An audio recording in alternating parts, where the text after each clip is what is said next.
I woke up before the sun. My body screamed before I opened my eyes, raw, tight, and wet. The bleeding hadn't stopped. I shifted slightly, and a streak of red soaked through the bandage, painting the inside of my robe. They'd told me this would happen. Rest, the nurse had said, placing a hand on my arm as I signed the discharge form. Take it slow. You're still healing. Of course, I'd whispered. But rest was not waiting for me at home. The car barely stopped before Cordelia was on the porch, arms crossed, mouth pressed into that permanent sneer she mistook for elegance. Declan stepped out behind her, all smiles and half-open arms. You're just in time, she said, not missing a beat. The turkey needs basting. I blinked. The stitches tugged as I straightened. Declan's hand pressed against the small of my back, just above the incision. It's just a dinner, babe. You've done this 100 times. I didn't know I was walking into a performance. But I was the prop, not the lead. The smell hit me first, rosemary, garlic, grease clinging to the air like a second skin. The kitchen looked like a war zone, trays stacked, burners going, groceries piled high. My eyes scanned it all, trying to find an escape between the tangle of aluminum foil and open spice jars. Cordelia held out an apron. White. Speckled red. Blood. My blood. From the last time I'd worn it. Put it on, she said flatly. You're the hostess. My mouth opened, but no sound came. Declan leaned against the counter, arms folded. You know how people talk. We can't cancel now. The doorbell rang. Voices filled the hall. Shoes shuffled. Coats dropped. Cordelia swept toward the foyer with the grace of a dying swan, calling out greetings. She threw a look over her shoulder. A command. I slipped the apron over my shoulders. The dampness of dried blood met my skin. From upstairs, Ava's cry pierced through. Soft. Unattended.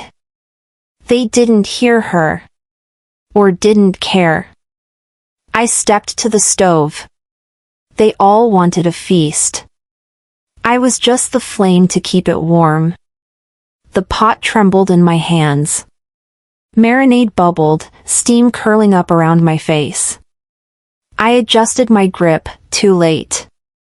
It tipped slightly. A few drops sizzled against the stovetop, loud as gunshots in my head. Behind me, Cordelia's breath hissed. Keep it together. Declan's voice, lazy and cruel, slid into my ear. Smile. No one likes a sour hostess. My hands were slick. I looked down. Blood. My blood. Bandages soaked. Edges pink. A small toy rolled across the floor, Ava's. A yellow giraffe with a missing ear. It bumped into my foot and tipped into the open pot. Metal clanged. Someone in the dining room laughed. Sounds like a party in there. I gripped the edge of the stove. My body. My pain. My baby's cries. All of it, buried under laughter and roasting meat. I reached for my phone, tucked in the junk drawer behind the microwave. My thumb hit the screen. Nothing. Locked. Fingerprint denied. Declan. My breath caught. I remembered him saying how messy it was, how I never charged it, how we should simplify things. So he linked it to his account. For convenience. It was never about convenience. Cordelia's voice filtered in from the hallway. Low. Careless. If she breaks tonight, we have grounds. Rosie will be raised properly. Rosie. That's what she called Ava. Her name was Ava. The edges of my vision pulsed. My hands clenched. I caught my reflection in the glass oven door. Blood on the apron. Grease on my forehead. Hollow eyes. That wasn't me. That was someone they'd built. Shaped. Diminished. They wanted me broken. Fine. I'll give them silence. Then I'll give them the storm. I wiped my hands on the apron, slowly, deliberately. The sauce had dried tacky. My breath steadied. Inhale. Exhale. My eyes settled on the kitchen door. I took one step toward it. This ends tonight. One way or another. They haven't seen me leave, yet. Have you ever stayed quiet, just long enough to plan your escape? Sometimes silence isn't weakness. It's the prelude to a storm. I shuffled from stove to sink to counter, over and over, as the hours bled out of me like the slow drip from my side. I moved on muscle memory, no longer trusting my balance, no longer feeling my feet. My breathing was shallow, barely reaching my chest. Each guest who arrived offered praise but never a hand. "You're amazing, girl," said one woman in a sequined blouse, clutching a wine glass. "Doing all this, so soon?" Cordelia beamed, her voice carrying over the crowd. "She bleeds love into everything she does." Declan raised his glass, grinning for effect. Marla insisted on doing it all herself. Applause. Laughter. I stood motionless in the center of the kitchen, trapped in the stillness between burners and buzzwords. A small boy tugged at his mother's sleeve and pointed to me. "Is she okay?" Cordelia didn't miss a beat. "That's what real women do, sweetheart." The boy blinked.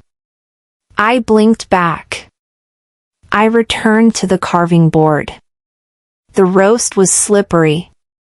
My hand trembled as I gripped the knife, the serrated edge cutting through the meat with resistance. The blade shifted. A jolt of pain, my palm. Blood again. Not enough to scream. Just enough to remind me I was still here. Cordelia gasped, loud and theatrical. "You almost stabbed someone." She turned to the guests. "Maybe she should sit this course out." Declan leaned in. "Don't ruin the mood." From upstairs, Ava cried again. I waited for someone to flinch. No one did.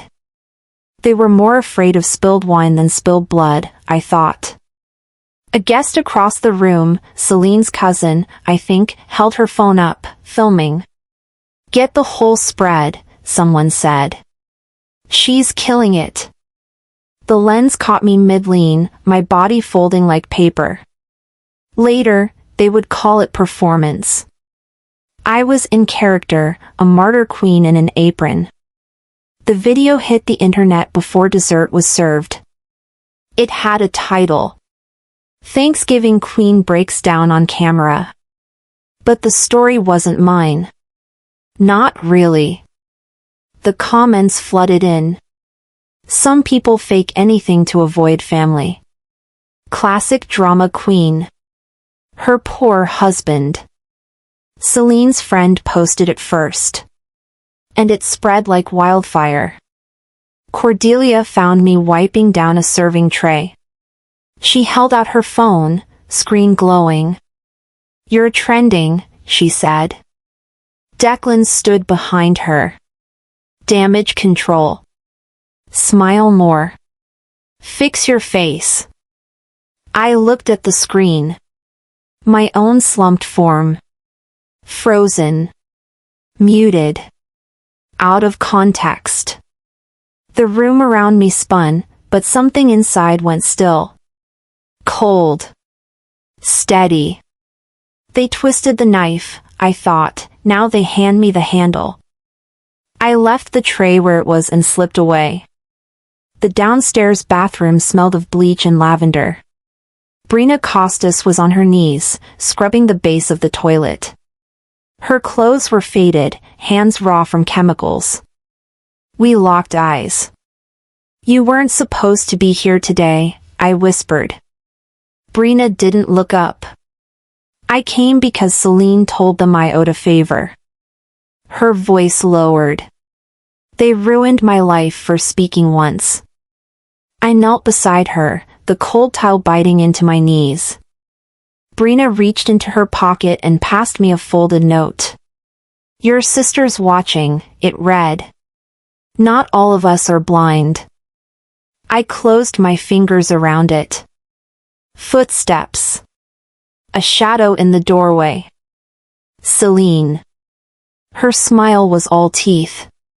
"Need help, sis?" I stood slowly. "I'm fine." My voice was flat, but something in the air shifted, just enough for her eyes to narrow.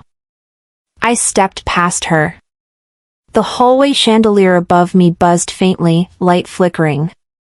I paused beneath it.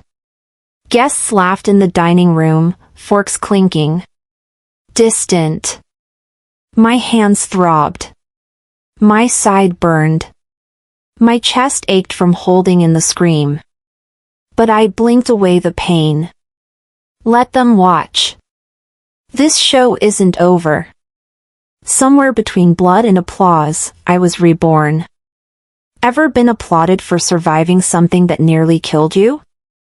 The doorbell rang just as I dropped to my knees, wiping another spill off the cold kitchen tiles with the sleeve of my sweater. My back screamed. My body was done. But the universe wasn't. When I opened the door, time collapsed. Ginevra Blaine stood there, uniformed, unreadable, two officers flanking her like punctuation marks to a sentence I hadn't written in years. Her eyes scanned me.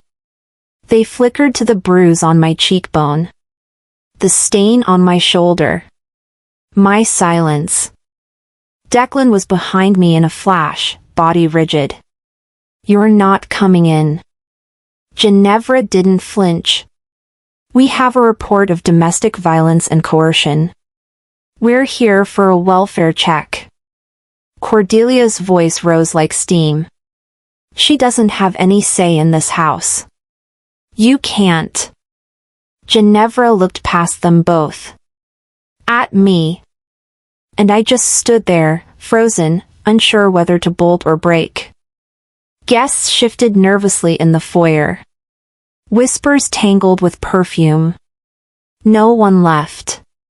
No one helped. Ginevra stepped forward. "We're coming in." She passed me slowly, a storm in uniform. One officer trailed behind her. The other, female, gentle, paused and took my bandaged hand. "This wound," she said, soft. "How did it happen?" I slipped. My voice was hoarse. "While cooking." Brina Costas emerged from the hallway like a shadow from memory. Her hands were still damp with bleach. "There's a locked drawer upstairs," she said quietly. "With medication. And paperwork." Celine tried to cut in. "She's not well. She's paranoid. You're being manipulated." Ginevra barely turned. "Search the house. Now."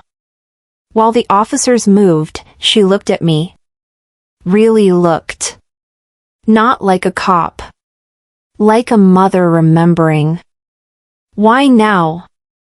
I whispered. "Because," she said, "you're bleeding in front of an audience."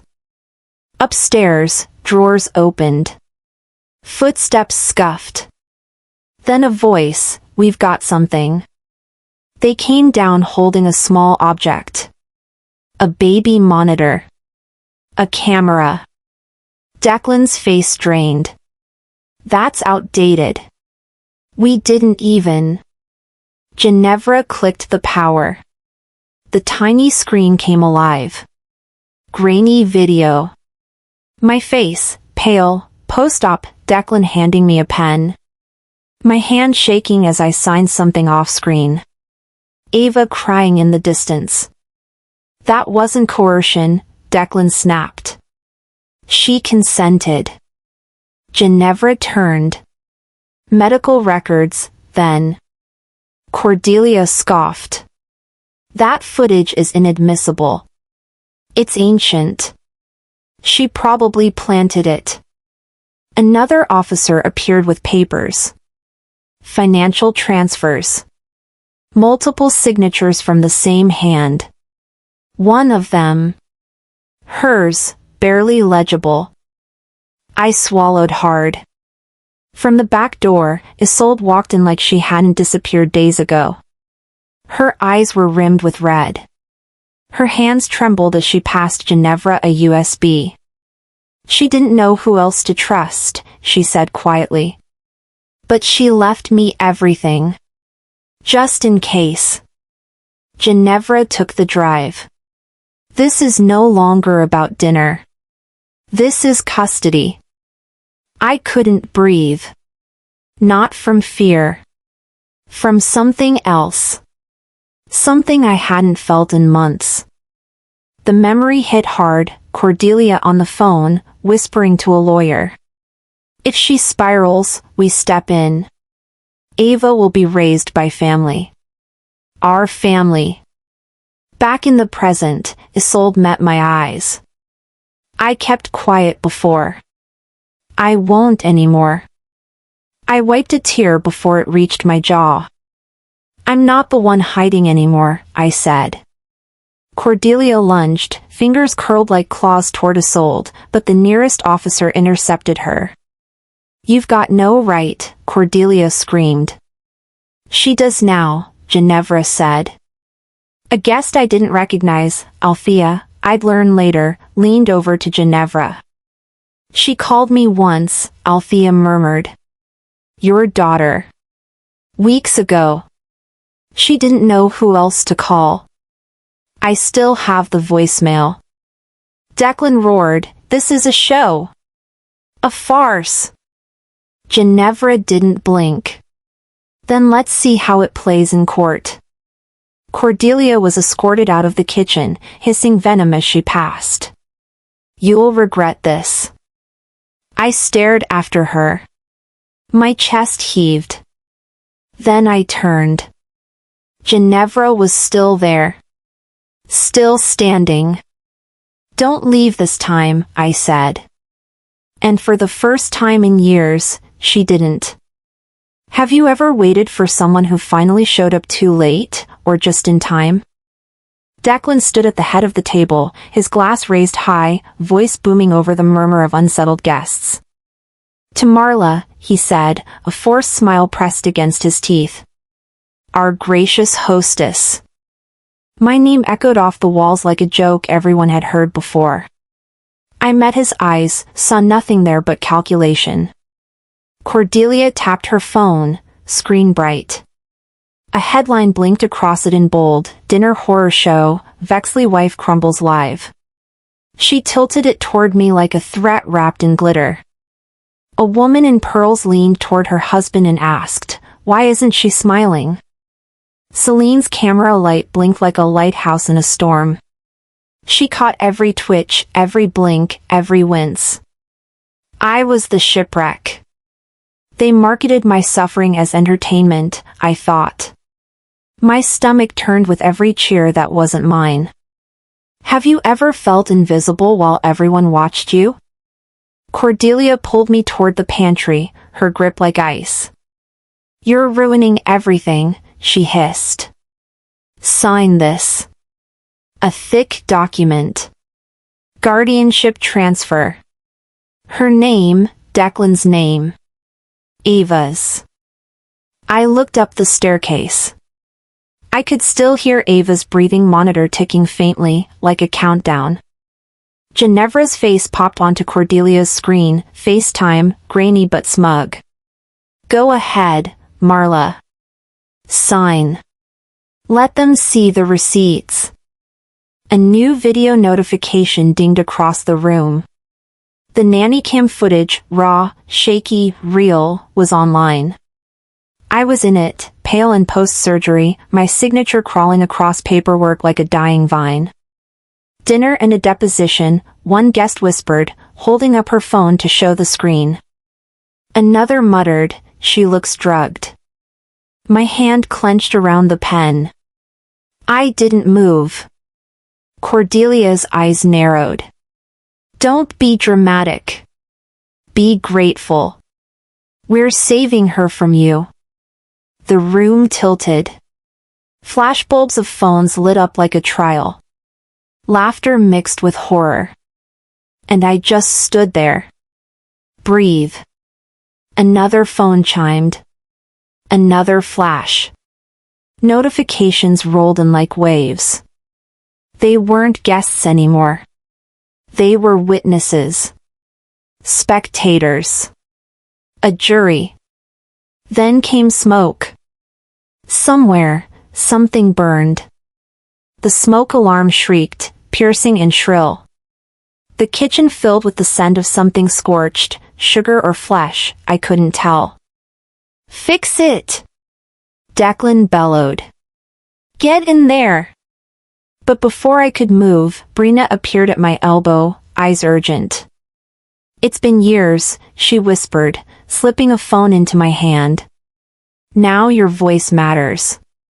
She disappeared into the chaos. Celine lunged toward her but tripped on the corner rug. Plates crashed. A bottle of wine toppled and spilled across the white runner like blood across snow.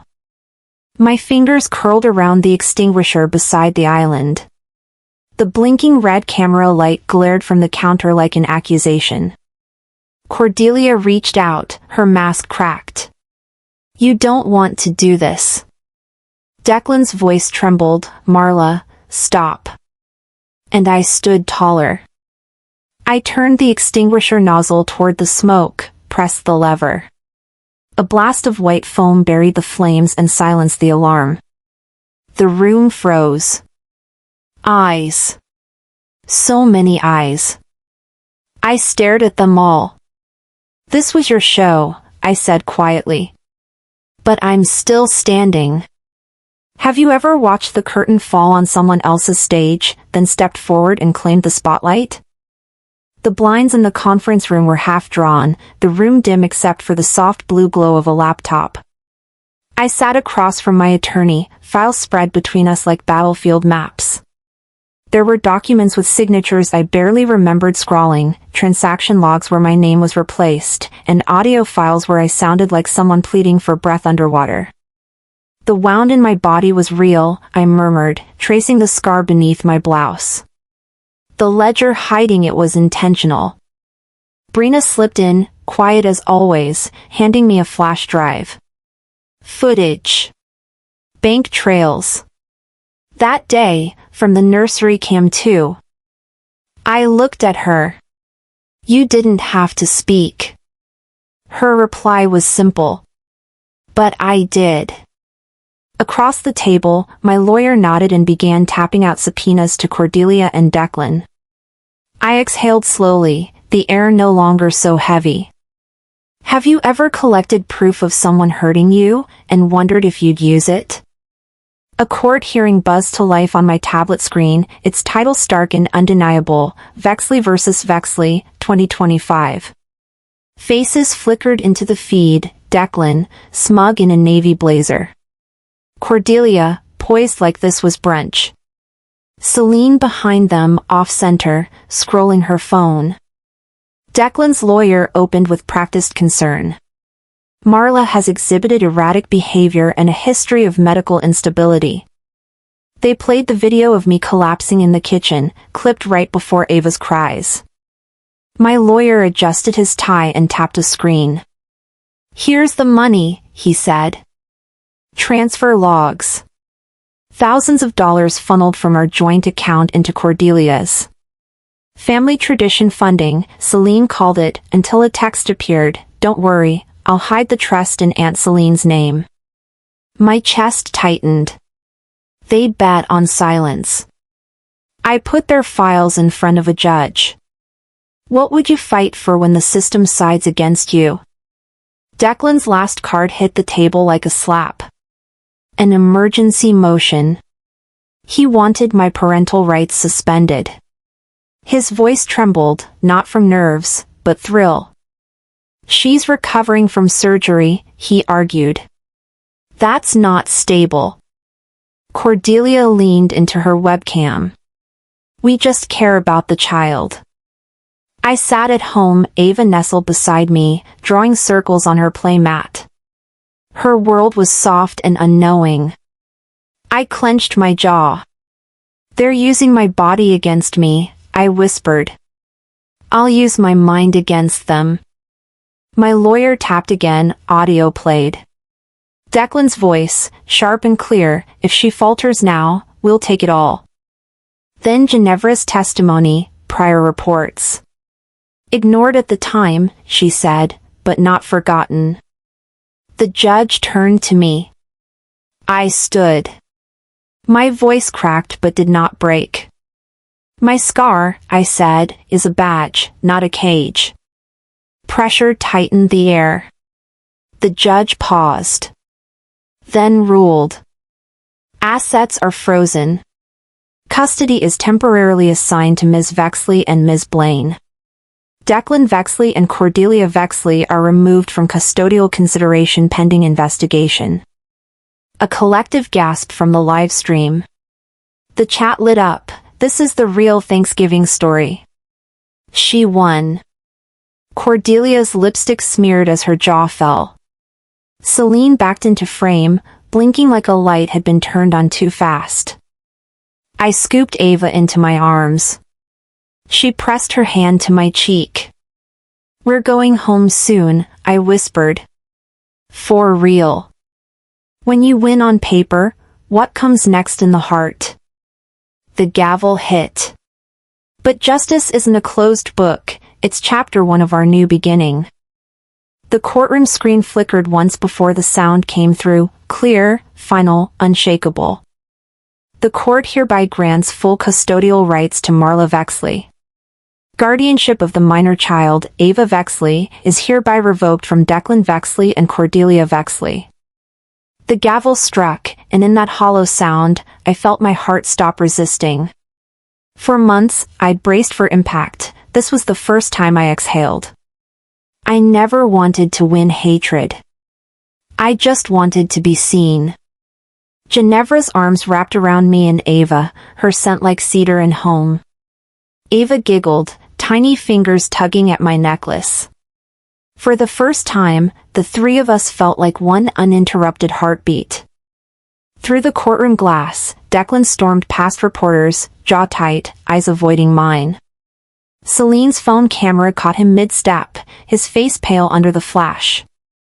Cordelia lingered behind him, framed by the courthouse doors, her perfect hair undone by wind, her empire of control slipping grain by grain. Outside, the snow had begun. Each flake landed like a whisper saying, done. Have you ever waited for a verdict, not just in court, but in your heart? I drove home with Ava babbling softly in the back seat. Connecticut's winter was kind that day, the roads quiet, the sky painted in soft gray streaks. When we turned into the driveway of the small white house, I felt something new, ownership without fear. Inside, boxes lined the living room. One was marked in thick black ink, Our New Beginning. I opened it slowly. Inside, photographs, baby clothes, a few kitchen utensils, a small ceramic angel that had survived every storm. I placed each item carefully, as if declaring, I'm still here. At the kitchen window, I paused. The reflection of the past flickered, me in that other house, bleeding, stirring gravy while people laughed. The memory didn't sting as much now. It just reminded me how far I'd walked. You can build a life, I thought, or you can rebuild one. I found a small wooden chair in the box, paint-chipped but sturdy. I placed it near the counter and set Ava's toy rabbit on top. A throne for innocence. A promise of peace. Snow began to thicken outside. The kettle whistled softly, steady like a heartbeat. Later, an email pinged on my phone. A publisher. The subject line read, "Your story could inspire millions." I read it twice. Then deleted it. My story wasn't a product. It was a pulse. Still, I wrote a short reply to Celine, who had reached out on behalf of a talk show. "Thank you for the offer," I typed. "But let's not trade our ghosts for applause." Ginevra visited that weekend. She opened a new savings account for Ava, in my name only. "For her future," she said, "built on your strength, not his name." That night, we made pancakes. No cameras. No guests. No performance. I guided Ava's tiny hand as she mixed the batter. Flour covered her hair. She laughed so hard it echoed through the house. "The table isn't set for 20, I whispered. "It's set for 2. What does your table look like when you finally choose you?" When I tucked Ava into bed, she reached for my hand and pressed it to her cheek. The scar along my side ached faintly under my nightshirt, but it was no longer a wound, it was proof. "This scar saved us," I whispered into the dark. As the lights dimmed, I looked around the quiet home. No masks. No audience. Just warmth. I turned off the perfect facade and switched on our real life. If you could burn one image from your past and paint a new one, what would it be?